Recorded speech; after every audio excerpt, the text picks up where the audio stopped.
Misti veneti non è che abbiano avuto un successo elettorale, anzi hanno avuto le briciole, e questo, Alberto, sta a significare che questi movimenti a volte creano più danni per chi intende, insomma, la libertà dei popoli. Non siamo catalani, no, siamo divisi in mille ruscelli. Prego. Lo chiediamo, insomma, direttore, direttamente, appunto, insomma, se così se la pensa, insomma, come lei, a Gianni Sartor, che è presidente, appunto, del Parlamento friulano. E così, come dice il direttore, che i movimenti autonomisti... Tanto premetto che autonomismo e indipendentismo sono due cose diverse. Seconda cosa, se vogliamo commentare i risultati del Veneto, evidentemente ha influito il fatto che probabilmente avrà anche governato bene l'uscente.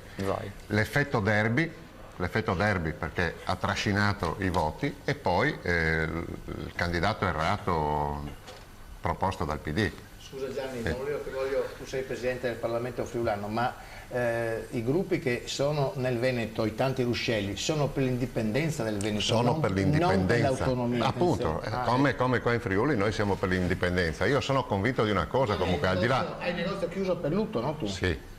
Domani festa della mettere Repubblica. il cartello, no? Festa della Repubblica e il negozio chiuso per lutto, perché decisamente questo Stato, insomma, non mi pare che stia facendo molto per commercianti, industriali, eccetera, anzi li sta bastonando come non mai, sempre peggio. Quindi, cioè, devo dire, il messaggio, ritornando a quello di prima, al discorso di prima, il messaggio indipendentista, secondo me, al di là delle scelte che ha fatto la Lega, diciamo, di italianizzarsi in qualche maniera, secondo me è molto presente. Io sono convinto, se domani Zaia, come aveva promesso, proporrà un referendum per l'indipendenza del Veneto, no?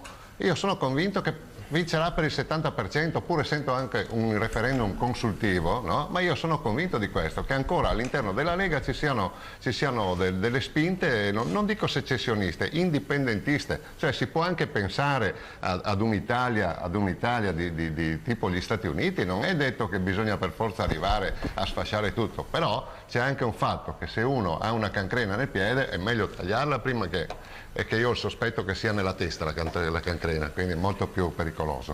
Bene. Grazie Gianni Sartor, presidente del Parlamento friulano. Intanto facciamo accomodare il sindaco. Vediamo se nel Veneto c'è l'ospite.